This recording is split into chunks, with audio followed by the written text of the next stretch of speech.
Buffalo's Black Billion is the largest faith-based, God-driven African-American redevelopment project in the history of Buffalo. Established in 2002, founded by overseer, prophet, priest, pastor, Shepherd Chapman. Purpose is to serve as an economic engine for Buffalo's East Side through construction, renovation, programming, and ministry.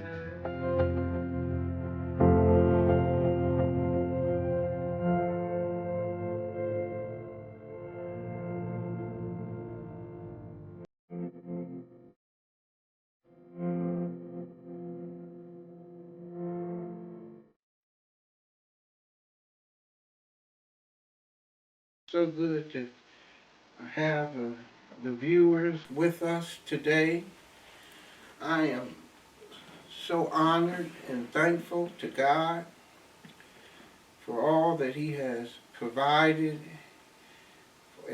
experiential knowledge, academic, scholastic, surrounded by good counselors, and just a wonderful, excellent working environment, tremendous staff. Uh, God has just been tremendously gracious to me, my family. And so I just want to come to you. This will be the first time in 40 years of ministry that I've been able to focus purely on ministry. As of December 31st, 2023, I have accomplished some major achievements, goals, if you will. One was to totally renovate Oak Michigan Housing Development Fund Company property, which is called McCarley Gardens, named after the founder of St. John Baptist Church and our campus. But also Dr. Smith, Reverend Dr. Bennett W. Smith Sr., was my predecessor and my mentor, and Pastor McCarley purchased the land. Reverend Dr. Bennett W. Smith Sr. built 150 2, 3, 4 unit apartment complexes, and also the Virginia Michigan Housing Development Fund Corp., which is our St. John Senior Citizens Facility, 150 one-bedroom apartments, 9 stories. And those were two of my major objectives in my tenure as the administrator and overseer and pastor of the 2 churches, 2 campuses in 1 village. And so this is a tremendous honor, and I'm so thankful to God that as of December 31st, 2023, we completed the $57 million renovation of McCarley, which is 43 years old, and it needed, even though it looked very, very well, it was very well manicured, it needed to be totally renovated. And we're thankful that we have increased the value of that property by a little over $50 million since the time that we started working. We've been working trying to renovate and that development or retrofit that development and see which would be the best need for the community. And so now that's completed, and the towers, St. John Towers, will be completed in the next couple of weeks. So that's a total of $87 million of development that was strictly tied to our campus. And we provide living conditions, quality of life living conditions for the African American and minority community. All of those units, along with the 77 townhomes that we have constructed, are for low to moderate income, subsidized, and we've been able to stop gentrification of the fruit belt that sits adjacent to the medical campus. And so we're thankful to God to be able to have this type of impact on a community that has been devastated by poverty. And when you look at the social indicators and social factors, national social factors, you'll see that we rank very low in regards to poverty. We have a high level of poverty in our community, and it was been said that it's one of the poorest in the nation. And they give you numerical ratings, and Buffalo has not fared well. But even within Buffalo, we have pockets of extreme poverty. The Fruit Belt was one of them. And we, by the grace of God, 2 churches, 2 campuses in 1 village, has completely turned around and changed the disposition and personality of the Fruit Belt. Matter of fact, it has become an economic engine for East Buffalo. And we've been able to do it without compromising. And so that becomes important as a strategy for development, to make sure that you never compromise. And the other thing I want to keep in mind is that we believe in family. This ministry is a strong family-oriented ministry. We're talking about family, we're talking about spirituality, we're talking about education, we're talking about recreation, because those were the 4 key major components when our society was a happy, joyous, and Buffalo was truly a city of good neighbors, and the prosperity of the city was flourishing. Jefferson and throughout various parts of our community, it was unified, more unified than it is today. It's been very divisive now, and division and suspicion and a lack of trust. And I want to say that is one of the things that our Air brothers have brought to our community. And I notice we're saying that they bought up everything because they came in as a family. And family, spirituality, education, and recreation.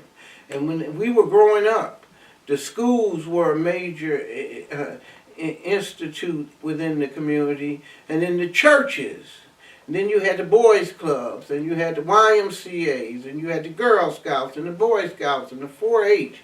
And you had these support services and activities for young folk, which we do not have today, and very little do you hear about initiatives for young folk other than the Buffalo Black Billion Business and Leadership Academy and some of the activities that it's doing. So remember, family, spirituality, education, recreation, and then we remember that our communities had character, moral and ethical character.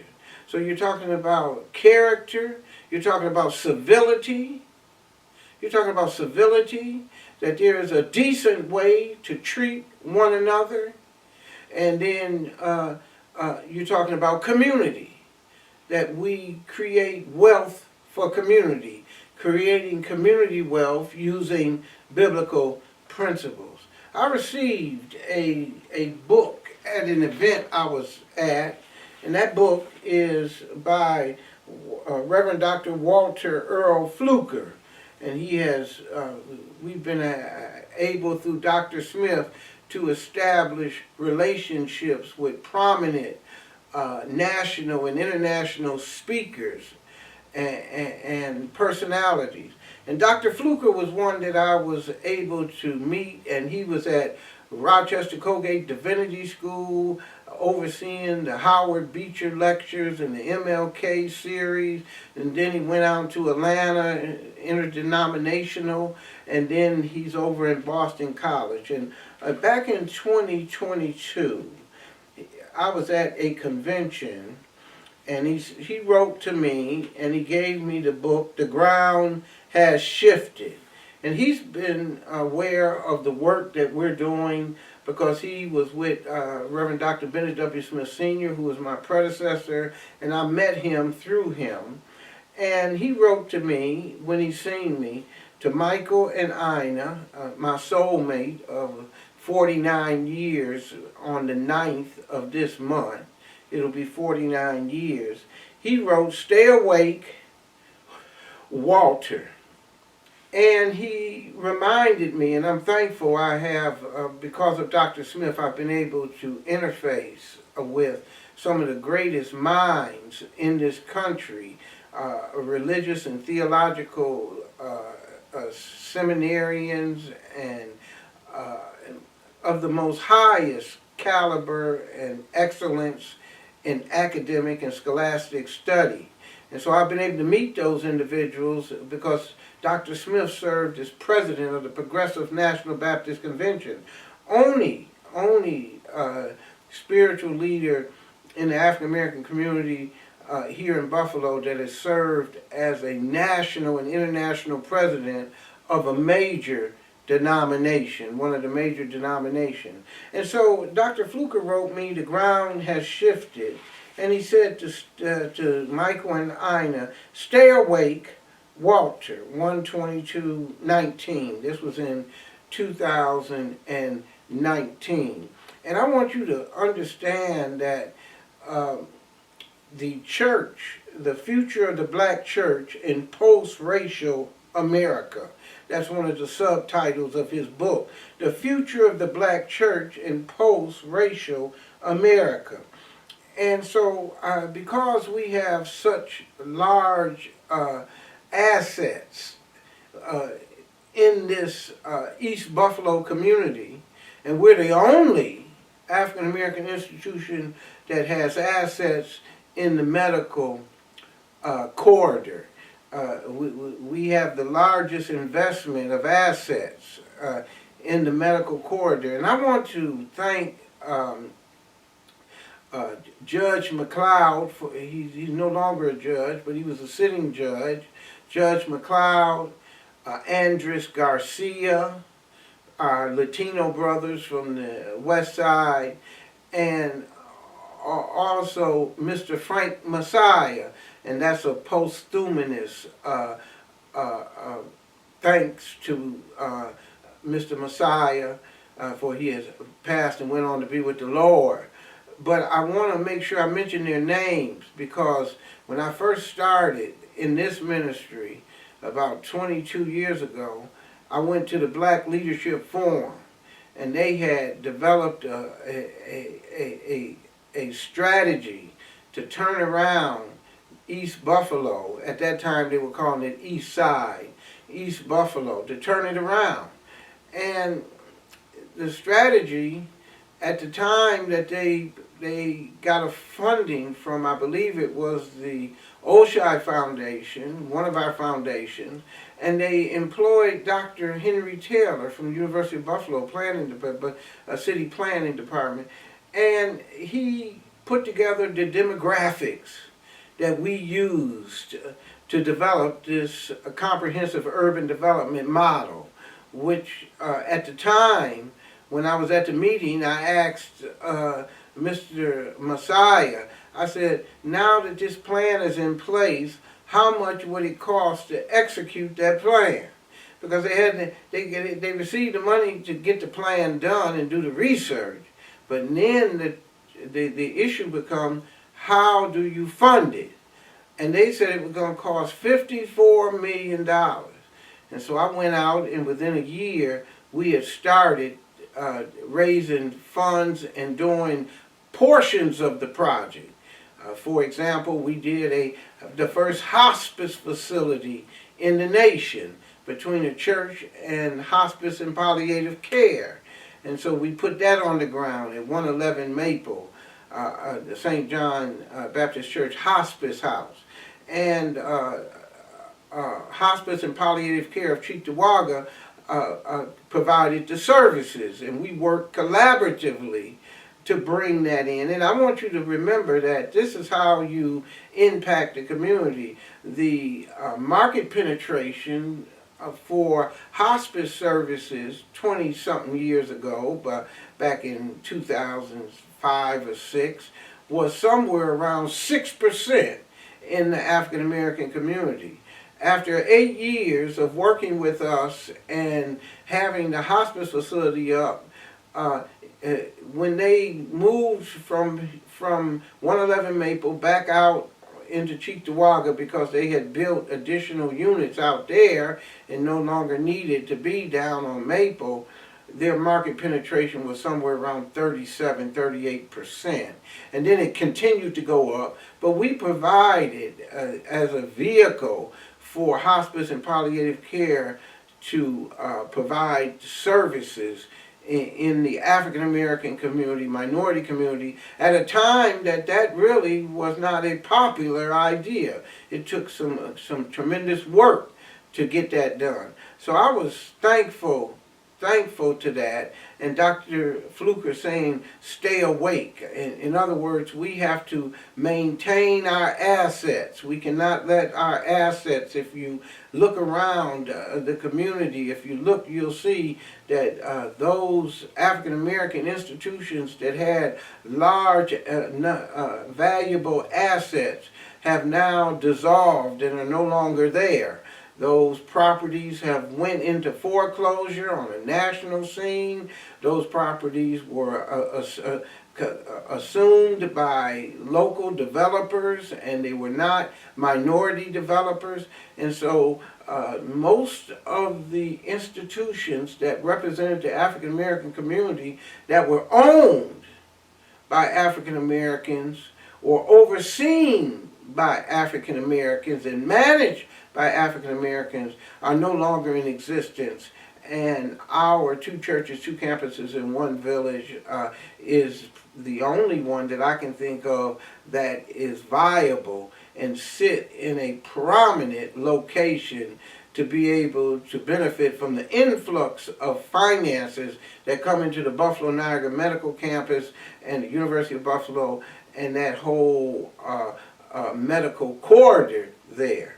And so we went to the Buffalo Leadership Forum, and when they said 54 million, we started to work on putting it together. And it went from 54 million, it went to 500 million, and now we're talking about $1 billion.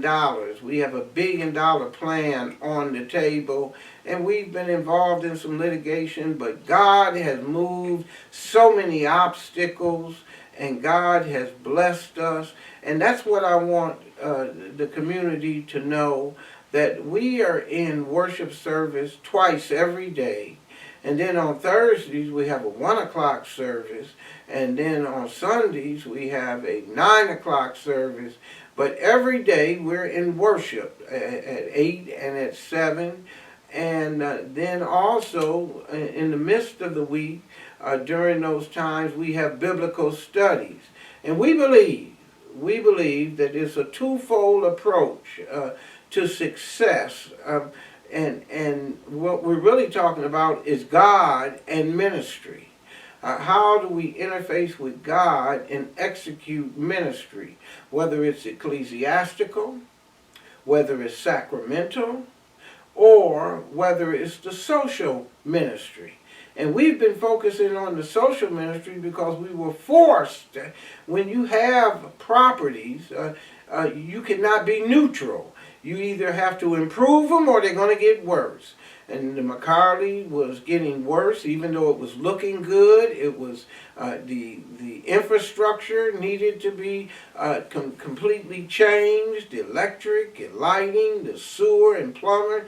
some of the things that you don't notice when you spend 57 million. You don't notice that some of the things that it goes through are underground and you can't see it, but it provides a better quality of life as far as sewage and no backing up of sewage into your house.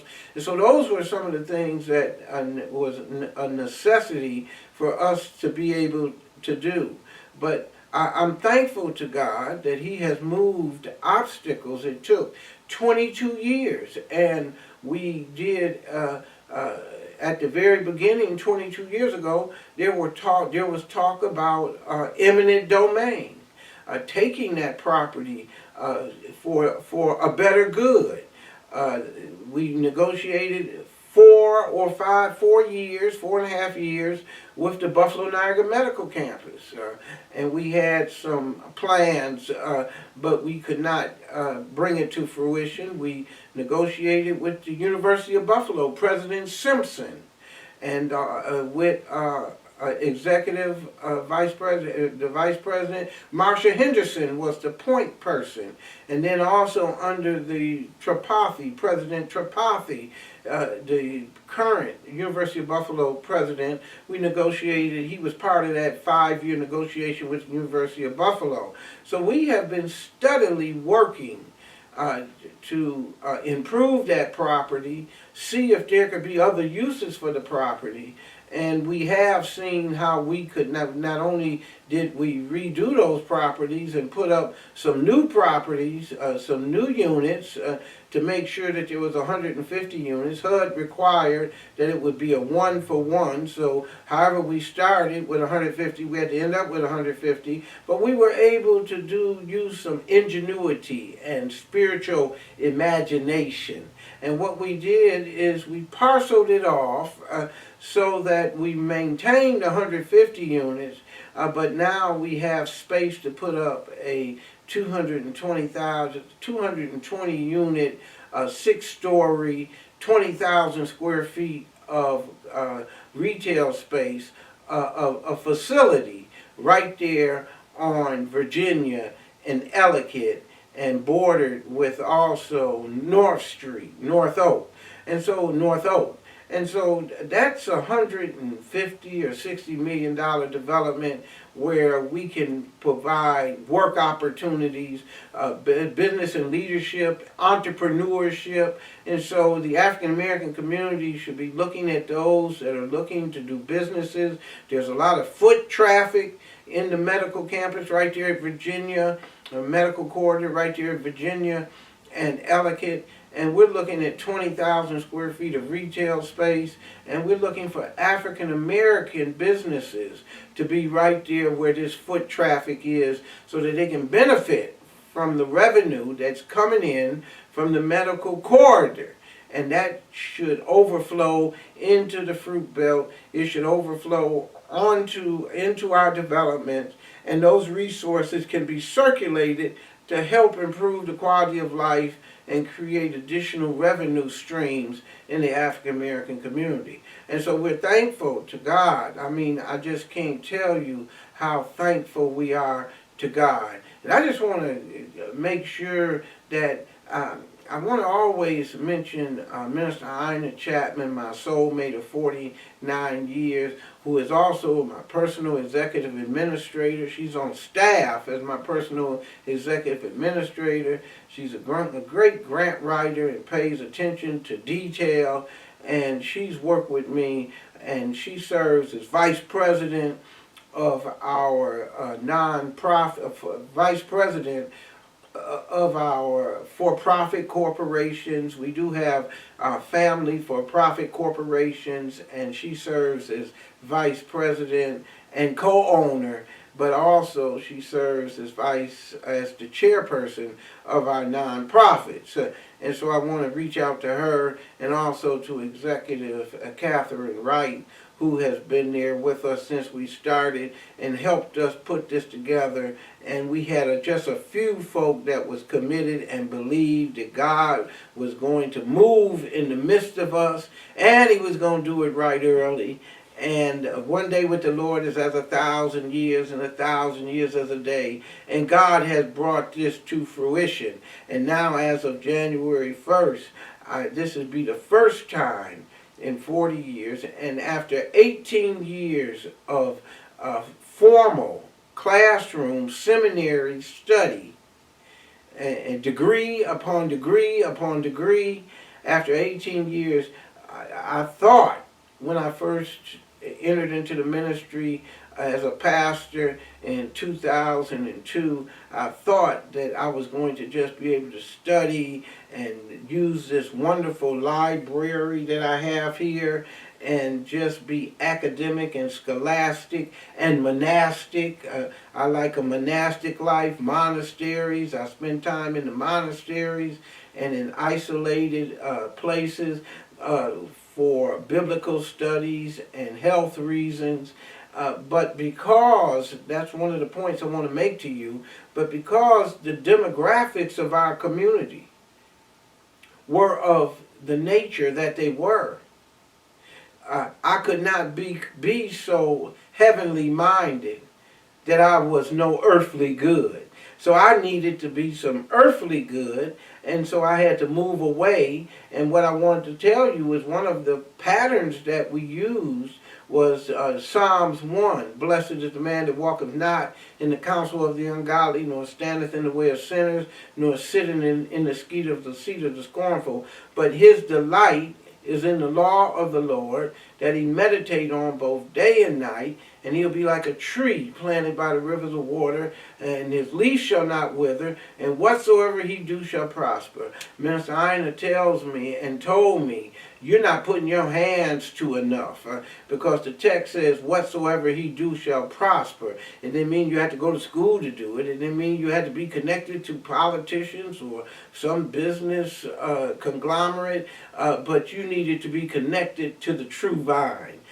John 15th chapter talks about Jesus says he's the true vine. And so God is he's the true vine, and we're the branches. And we need to stay connected. So I'm thankful to God for the wonderful individuals that he has put around us. And he has brought a young lady named Brianna Snipes, who's sitting there smiling, and she's doing the broadcast for us. And at some point she'll be interviewing with us too, and I'll interview her. And so I just want the community to know we can do better. We can turn this city around. We can turn East Buffalo around. We have it. One biblical text says, "Physician, heal thyself." And we have the intellect. We have the competency and the experiential knowledge, academic and scholastic, intellectual wealth. We have what it takes to turn this city around. And I'm thankful to the Buffalo Black Beacon, the two churches, two campuses in one village, Gethsemane and St. John, for just the wonderful way that they have invested assets that were not community assets, they were private assets in order to improve the quality of life. It reminds me of Jesus' commitment on the cross. He invested so much in order that life would be better for those that believe on him. As many that believe on me, to them I give power to become the sons of God. And I'm thankful to God for the opportunity to be in relationship and to do it through ministry. This is not some project, and this is not just some development. This is ministry. It is home ministry. There's foreign ministry that we do outside of the boundaries of our country and sovereign soil. And then there is home ministry, missions, home missions. And this is home missions. This is a missionary project, a development, and it's a model, it's a methodology, a missionary methodology to turn communities around. And we can show you the demographics, and then we can show you what God has blessed. There's a term called ex nihilo it's a Greek term, but it was used in interpolation back into the Genesis text, that God creates ex nihilo. He can create out of nothing. And when we were here in 1965, when St. John first started here, the place was empty lots and land. And now we have built it up, and it has become a thriving community of families. 600 folk living over in McCarley, 150 living in the St. John Towers, and then 77 families in our townhomes. And we are creating a community of prosperity. And we, our young folk, are participating, and we want you to know that you can do this too. And we're doing it collectively with many of our corporations, interfacing with one another. But remember, the goal is creating community wealth using biblical principles. Too many folk are looking to become wealthy. They've been watching too much TV. They've been watching too much Rich and Famous, and have become caught up in greed and selfishness. And what we're saying is that we have been the best people. We have our superstars.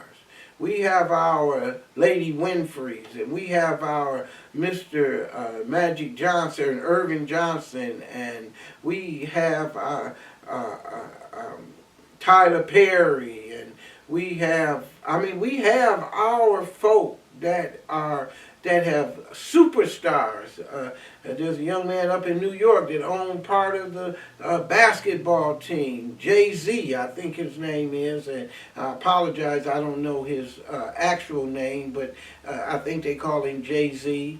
And yes? Sean Carter. Sean Carter. So and so we have our superstars. We have our Michael Jordans, and we have all of those. But let me tell you, we are the best when we're working collaboratively. We do have our Tiger Woods and all of those that have made it on that scene, and the two sisters for the tennis, who's Venus and Serena. Venus and Serena.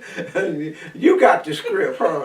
And so we have those. Yes, we can. We have our doctors and medical folk and Nobel Peace Prize and President of the United States, President Barack Obama. I mean, we have those, and there is a place for superstars, but it's not for everyone. But I want you to know that we do the best. We've done well over here. We don't have a superstar, but we have a collective group of people that believe in, unless you say Jesus Christ Superstar. Isn't there a movie, Jesus Christ Superstar? Well, let me tell you, that is our superstar. And what we do is we work under the bloodstained banner of Jesus Christ and creating community wealth using biblical principles. And we've went from 54 million, and before that we didn't have any millions. We weren't even talking about millions. This community wasn't even talking about community millions until we came on the scene in 2002 and started talking about a $54 million comprehensive urban development model. And so there is the major initiatives that have taken place in this community. We have been at the forefront of them, whether it was charter schools, whether it was hospice, whether it's been housing, development. We have been at the forefront, and we set the standard. And we've set the standard that there is no corruption. We've done this in 22 years without any corruption and without any under the table or pay to play or anything of that nature, because God has called us to do it a different way. God has called us to do it. And so I'm thankful that the religious community, all the religious community, can be proud because we are connected. We are one church in Christ Jesus. And I want you to know we can be proud of what God is manifesting. The power of God is being manifested over here in Gethsemane and St. John, 2 churches, 2 campuses, and 1 village. In the name of the Father, Son, and Holy Spirit, God be with you, and look forward to talking to you soon.